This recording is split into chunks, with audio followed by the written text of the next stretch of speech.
Shalom, selamat pagi semuanya. Kembali kita bertemu di ibadah renungan pagi. Sebelum kita mendengar firman Tuhan, mari kita semua berdoa.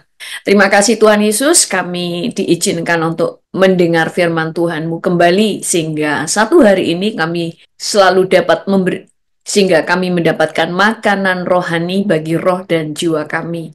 Sehingga kami terus bertumbuh di dalam Engkau, bertumbuh di dalam pengetahuan, dan bertumbuh di dalam kebenaran. Kami bersyukur kepadamu, terpuji namamu dalam nama Tuhan Yesus. Haleluya. Amin. Pagi hari ini, firman Tuhan tentang pertandingan iman. Kita baca di dalam 1 Korintus 9 ayat 24 sampai 27 berkata gini. Tidak tahukah kamu bahwa dalam gelanggang pertandingan semua peserta turut berlari, tetapi bahwa hanya satu orang saja yang mendapat hadiah. Karena itu, larilah begitu rupa sehingga kamu memperolehnya. Tiap-tiap orang yang turut mengambil bagian dalam pertandingan menguasai dirinya dalam segala hal. Mereka berbuat demikian untuk memperoleh suatu mahkota yang fana, tetapi kita untuk memperoleh suatu mahkota yang abadi. Sebab itu aku tidak berlari tanpa tujuan dan aku bukan petinju yang sembarangan saja memukul. Tetapi aku melatih tubuhku dan menguasainya seluruhnya, supaya sesudah memberitakan Injil kepada orang lain, jangan aku sendiri ditolak. Paulus ini menggambarkan bagaimana kehidupan selama kita masih hidup itu seperti orang yang bertanding. Nah, dikatakan di dalam gelanggang pertandingan, semua orang peserta turut berlari, tetapi bahwa hanya satu orang saja yang mendapat hadiah. Karena itu, berlarilah begitu rupa sehingga kamu memperolehnya. Kita sering lihat ya, pertandingan lari, mungkin saudara juga seorang pelari, atau saudara juga, bahkan mungkin salah satu dari saudara adalah pemenang pertandingan lari. Orang yang bertanding di dalam olahraga lari, pada waktu pertandingan dimulai, mereka akan berlari demikian rupa. Dikatakan, larilah begitu rupa, yang artinya kamu nggak lari sembarangan, kamu tidak lari dengan loyo, kamu tidak lari dengan santai, tetapi kamu lari demikian rupa, secepat-cepatnya, sampai kamu tidak sempat untuk memikirkan hal-hal lain selain memenangkan pertandingan. Sehingga fokusmu itu hanya satu, yaitu memenangkan pertandingan. Ada perbedaan mencolok antara peserta dan penonton. Penonton itu lebih ramai. Sementara yang bertanding, dia tidak akan sempat ngomong.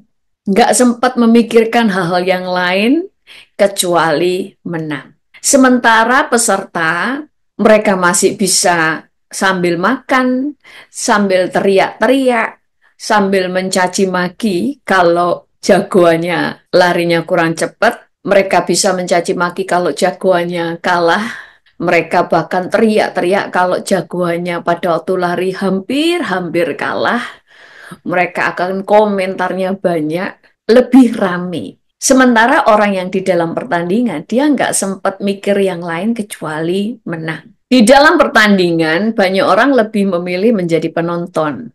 Kenapa? Menjadi penonton itu enak. Jadi penonton, kamu tidak perlu latihan, kamu tidak perlu berjuang, kamu tidak perlu capek, bahkan kamu tidak perlu kepanasan. Dan kamu tidak perlu mendengar caci maki pada waktu kamu kalah. Sementara orang-orang yang ikut pertandingan, mereka selalu berlatih, apalagi mendekati pertandingan, dia akan berlatih demikian rupa. Bahkan ada yang latihannya itu berlari di pantai yang eh, banyak lumpurnya, supaya memang sengaja supaya mereka lari dalam keadaan berat. Jadi di kaki mereka lari di lumpur basah itu kan berat ya. Dan mereka harus lari demikian rupa. Bahkan dulu seseorang yang selalu ikut bertanding di dalam olahraga lari, dia berkata sampai-sampai dia pernah muntah darah karena dia benar-benar harus dilatih berlari sedemikian rupa. Nah, orang-orang pada waktu berlomba untuk berlari, mereka bisa cedera, mereka bisa bahkan ada yang sampai kejang-kejang, dia tiba-tiba tubuhnya tidak kuat sehingga mereka kejang-kejang karena antara tubuh dan keinginan itu nggak sama, tubuhnya nggak kuat bisa kejang, ada yang sampai pingsan. Saudara pasti sering lihat bagaimana lomba lari dan banyak hal bisa terjadi. Tetapi mereka lah orang-orang hebat. Sekalipun tidak semua juara satu. Tetapi hanya orang yang mengikuti pertandingan yang bisa mendapatkan hadiah.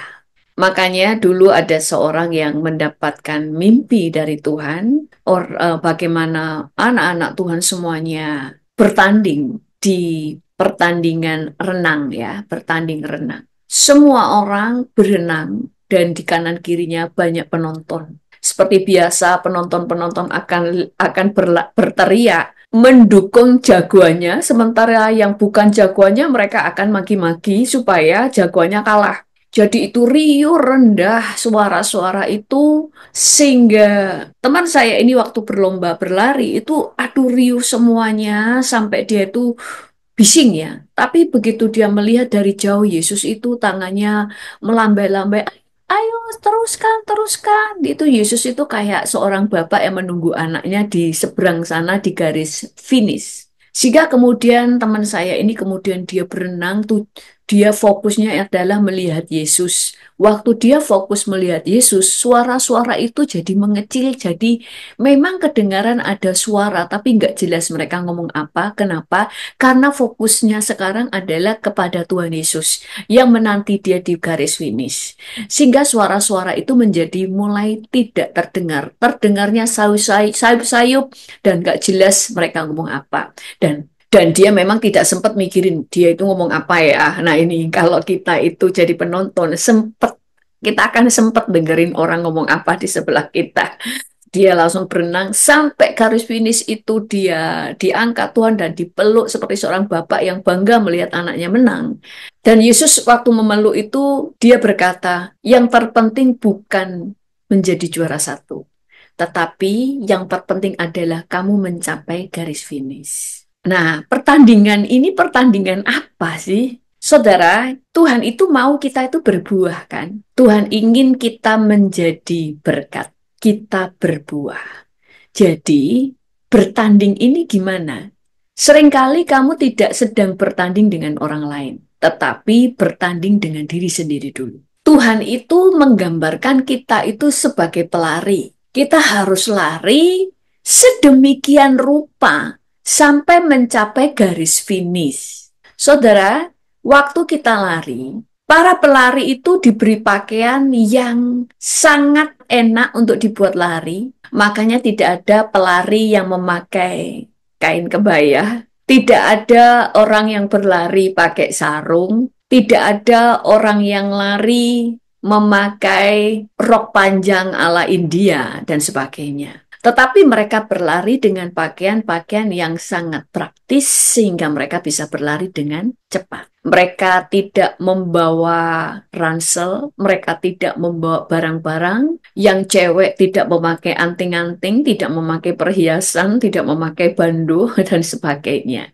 Supaya semuanya itu tidak menghalangi dia di dalam berlari. Nah, tujuan hidup kita di dunia ini kan Alkitab berkata mati adalah keuntungan, hidup adalah Kristus. Hidup kita adalah Kristus yang artinya hidup kita adalah menjadi pelaku firman menyenangkan Tuhan. Apa sih yang menjadi penghalang-penghalang kita untuk berlari dengan cepat? Saudara, iblis itu akan membuat kita itu fokusnya terpecah, fokus kita teralihkan. Contoh, ada banyak keadaan yang mengecewakan. Ada banyak hal yang membuat kamu marah. Ada banyak hal yang membuat kamu kepahitan. Dan semuanya itu seperti jerat-jerat maut yang membuat engkau tidak bisa berlari. Coba, orang yang kepahitan dengan gereja, akhirnya dia tidak akan berlari. Dia akan berhenti, bahkan mundur. Dia akan berkata, gak gereja-gerejaan, gak Tuhan-Tuhanan. Semua orang Kristen jahat. Terus kecewa kepada Tuhan.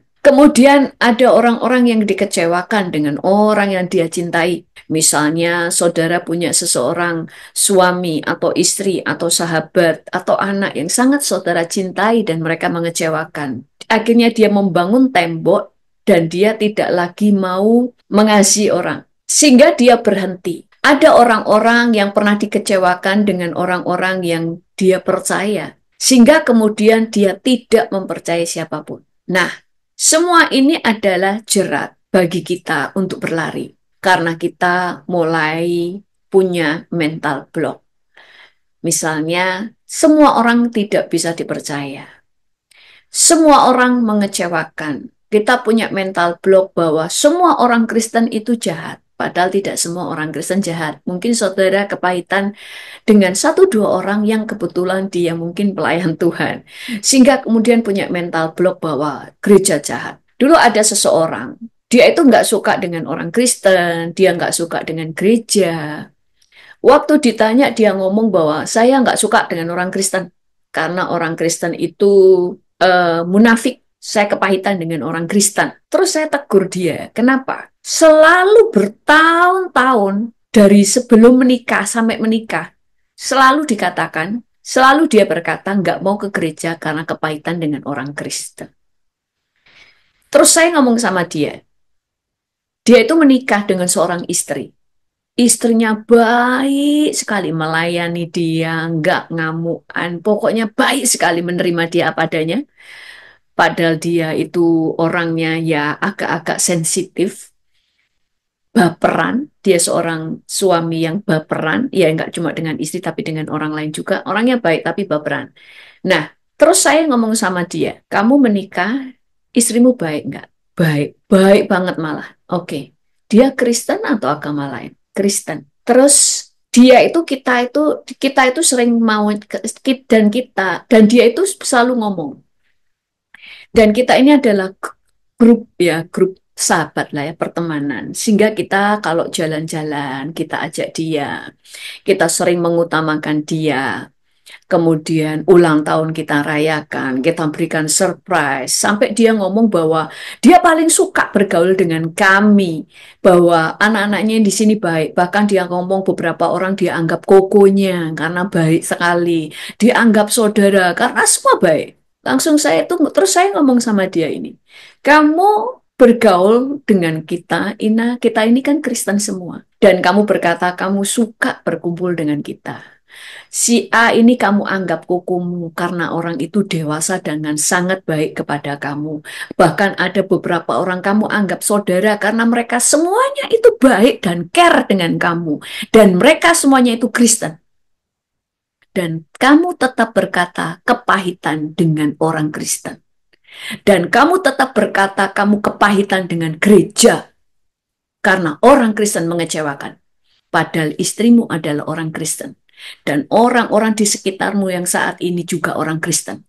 Bahkan ada seseorang yang dia anggap kayak orang tuanya. Kenapa mereka ini telepon dia, mereka ngirimin makanan. Kalau ada apa-apa dia diundang. Kayak orang tuanya sendiri. Dan mereka itu adalah dua orang hamba Tuhan. Lalu saya katakan kepada dia selalu mencari kamu. Kemanapun kamu pergi, orang ini cari kamu. Telepon kamu, kirim makanan, mengundang kamu. Mereka orang Kristen dan dia seorang hamba Tuhan. Lalu kamu tetap berkata kepahitan dengan gereja dan kepahitan dengan orang Kristen karena orang Kristen itu munafik. Kita semuanya juga orang Kristen. Hamba Tuhan ini pendeta. Dan hamba Tuhan yang selalu peduli dengan kamu, dia juga seorang pendeta. Dan istrimu orang yang sangat baik kepadamu juga Kristen. Yang bermasalah itu hatimu. Kamu selalu mencari kambing hitam. Aku nggak suka gereja, aku nggak suka ketemu orang Kristen karena mereka munafik. Kamu kepahitan dengan gereja, kemudian kepahitan dengan Tuhan. Padahal Tuhan sudah mengirimkan orang-orang Kristen yang care kepada kamu, tetapi kamu tetap berkata orang Kristen itu munafik. Yang bermasalah adalah hatimu, bukan mereka. Kecuali yang sekarang care dengan kamu, yang selalu menjemput kamu, peduli dengan kamu, agama lain. baru kamu bisa berkata orang Kristen semua munafik. Banyak orang tidak bisa berlari, dia berhenti karena kecewa dan sibuk untuk entertain kekecewaannya, sehingga kekecewaannya itu membesar. Karena kecewa, saudara, itu seperti orang pakai kacamata hitam. Kalau orang pakai kacamata hitam, maka melihat segala sesuatu gelap. Dan dia berkata dunia ini gelap. Padahal yang gelap kacamata dia. Itu sebabnya banyak orang Kristen tidak mencapai garis finish. Karena banyak ikatan-ikatan yang menawan dia. Kekecewaan, kepahitan, kemarahan. Ada banyak hal yang mengikat kita. Makanya kenapa Tuhan mengajar kita menghasilkan buah-buah roh. Buah-buah roh inilah pertandingan kita. Semua orang pasti pernah dikecewakan. Saya pernah dikecewakan. Tapi kita juga harus mikir, kita juga sering mengecewakan orang tanpa kita sadar. Ada yang kita sadar untuk mengecewakan orang, ada yang kita tidak sadar. Pada waktu kita tidak bisa melepas pengampunan karena kita merasa kita orang benar dan tidak pernah memahitkan orang. Sampai hari ini kadang saya mengingat kesalahan saya masa lalu, saya pingin tuh untuk meminta maaf kepada orang-orang yang pernah saya kecewakan. Dulu ada seseorang yang sangat baik kepada saya. Ada seseorang ya, dia kuliah tetapi dia anaknya baik. Dia selalu ke rumah saya. Dia masakin saya, ya kan? Dia suka untuk masakin saya. Dia bersihin tempat saya. Tetapi yang saya waktu itu kurang suka itu dia suka ngumpulin orang ke rumah. Dia kumpulin orang, itu jadi rame sekali orang, ya kan? Orang itu rame di rumah saya, sampai saya itu kadang-kadang nggak bisa tidur. Dia itu bisa sampai jam 2 malam orang-orang itu di sini, sampai pulang. Kadang-kadang dia bukan mengundang, tapi orang-orang suka untuk mencari dia. Jadi sampai malam gitu ya kan? Akhirnya suatu saat waktu dia pamit untuk pulang ke kotanya, saya tuh langsung ngomong, duh puji Tuhan orang ini pergi. Sumpah aku kalau ada dia. Saya jadi merdeka. Saya jadi bisa tidur. Selama dia di sini ini ribut terus rumah ini. Saya bilang begitu, saudara. Dan waktu saya keluar dari kamar, ternyata ada anak ini langsung nangis-nangis. Dia peluk saya, dia nangis, minta maaf kalau ada salah, dan sebagainya. Waktu saya lihat dia nangis, itu saya kerasa kayaknya mungkin dia dengar kata-kata saya. Tapi karena dia langsung cepat-cepat pulang, ya kan, karena ada yang menjemput dia pulang, di situ saya sangat menyesal. Saya bukan tidak suka dia. Dia orang yang sangat baik. Cuma kelemahannya ya di situ tadi. Dia tuh bisa ngobrol itu bisa sampai jam 2 pagi. Dan saya tuh sampai nggak bisa tidur. Saya tuh capek. Dan itu sering kali berulang-ulang. Karena memang dia disukai banyak orang. Jadi ada kalau dia di rumah saya itu banyak temannya yang datang. Dan itu bisa ribut sampai jam 2 pagi. Kadang sampai jam 3 pagi. Dan tentu orang ini cuma mendengar di bagian itu. Dia tidak tahu bahwa saya mengasihi dia, saya suka dengan dia, cuma kelemahannya di satu bidang. Tetapi itu saja saya menyesal. Apakah saya menyakiti hati dia? Iya, itu sebabnya saya tahu saya pun banyak mengecewakan orang. Dan mungkin banyak hal yang membuat orang itu kepahitan. Siapa tahu orang ini tadi yang mendengar kata-kata saya, dia kepahitan. Bisa kan? Itu sebabnya dari situ saya tahu bahwa saya harus bisa mengampuni karena saya pun banyak membuat kesalahan buat orang lain. Nah, dari sini kita mulai belajar bagaimana sih berlari. Saudara harus berlari. Kemenanganmu itu selalu akan menghasilkan buah. Saudara menang dari kepahitan. Saudara bisa melepaskan pengampunan. Maka saudara sedang berlari dan saudara memenangkan pertandingan dalam hal kepahitan. Saudara berlari sedemikian rupa sampai saudara menang di dalam hal kesabaran. Saudara berlari demikian rupa sampai saudara menang dari kesombongan. Saudara terus berlari. Sehingga saudara itu dalam setiap perjalanan hidupmu ada banyak yang lepas. Engkau melepaskan semuanya. Kepahitan, kesombongan, ingin dihargai, pelit, suka mengutuk, pemarah,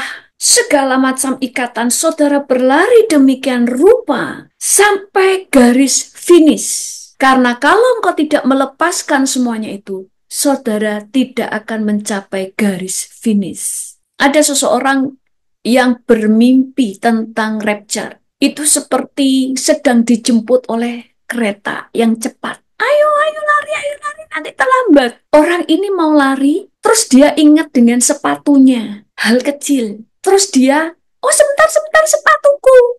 Dia langsung lari masuk lagi ke kamar dan dia ambil sepatu. Waktu dia balik, kereta itu sudah nggak ada.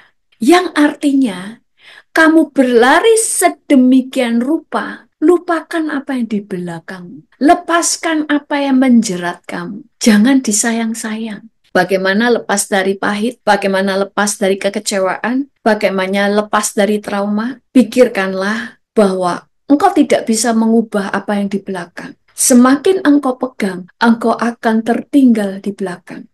Karena engkau terikat dengan apa yang di belakang. Tidak ada seorang pun yang bisa menghancurkan kita kalau kita tetap semangat untuk hidup. Satu-satunya orang yang bisa menghancurkan diri kita adalah diri kita sendiri. Orang bisa memahitkan, orang bisa memfitnah, orang bisa mengecewakan, bisa mengkhianati, bisa menipu kita, bisa merugikan kita. Tetapi selama kita tidak menyimpan pahit, selama kita tidak mau untuk hancur, kita tidak pernah hancur. Makanya ada quote yang berkata, balaslah hinaan orang dengan kesuksesan. Yang artinya kita menunjukkan, kamu menghina aku supaya aku hancur, tapi aku tidak pernah akan hancur oleh perkataan. Karena kesuksesan itu engkau yang memilih, bukan orang lain. Ibrani 12 ayat 1 berkata, karena itu marilah kita menanggalkan semua beban dan dosa yang begitu merintangi kita dan berlomba dengan tekun dalam perlombaan yang diwajibkan bagi kita.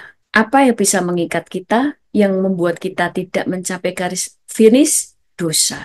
Itu sebabnya orang yang berlari sedemikian rupa untuk mencapai garis finish, yang artinya saya harus berkemenangan sampai akhir. Dia nggak sempat untuk mikirin hal-hal yang nggak penting. Hidup harus punya tujuan. Kamu harus lari demikian rupa dalam mengejar pertumbuhan rohani, mengejar Tuhan, mengejar kesuksesan, mengejar target. Di dalam pelayanan, kita mengejar target.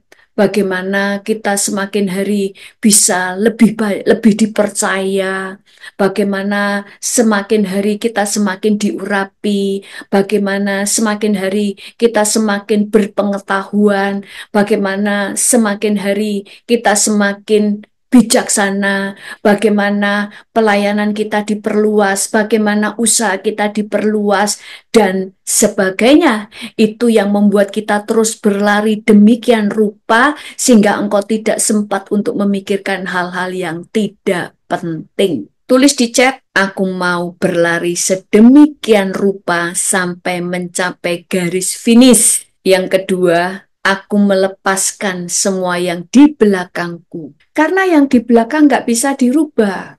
Yang di belakang nggak bisa diperbaiki. Kita bisa mengubah nasib kita dengan memulai sekarang dengan cara mengarahkan mata kita ke depan. Lepaskan yang di belakang. Karena semua yang pahit, semua yang salah, semua luka yang kita pertahankan itu hanya seperti kanker yang kita pelihara. Lepaskan semuanya.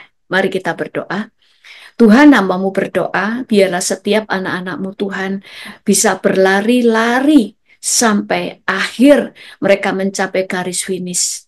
Sehingga pada waktu Engkau menjemput gereja-Mu, semua dari kami, termasuk orang-orang yang layak untuk diangkat oleh Tuhan, untuk dijemput oleh Tuhan pada waktu kedatangan-Mu yang kedua. Pada saat ini Tuhan, untuk setiap anak-anak-Mu Tuhan yang mengalami luka hati di masa lalu, kekecewaan, kepahitan, kenangan yang buruk di masa lalu, Tuhan basuh hati mereka dengan kuasa darah-Mu.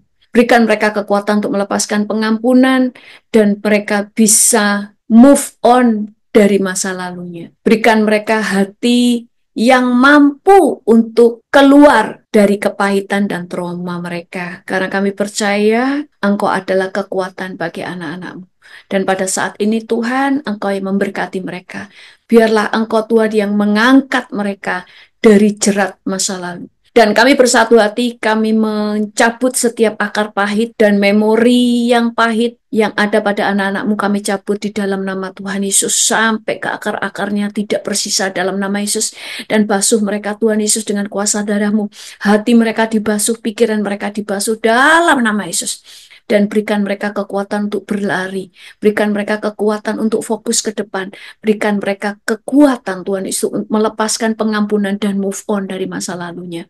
Kami bersyukur kepadamu Tuhan, biarlah anak-anakmu mengalami kemerdekaan, dan biarlah setiap anak-anakmu bisa berlari sedemikian rupa untuk mencapai garis finish. Terima kasih kepadamu Tuhan, terpujilah namamu, dalam nama Tuhan Yesus, haleluya, amin. Terima kasih semuanya, Tuhan Yesus memberkati. Jangan lupa subscribe dan bagikan channel ini ke teman-teman dan keluarga saudara. Tuhan Yesus memberkati. Penyertaan-Mu sempurna, rancangan-Mu penuh damai.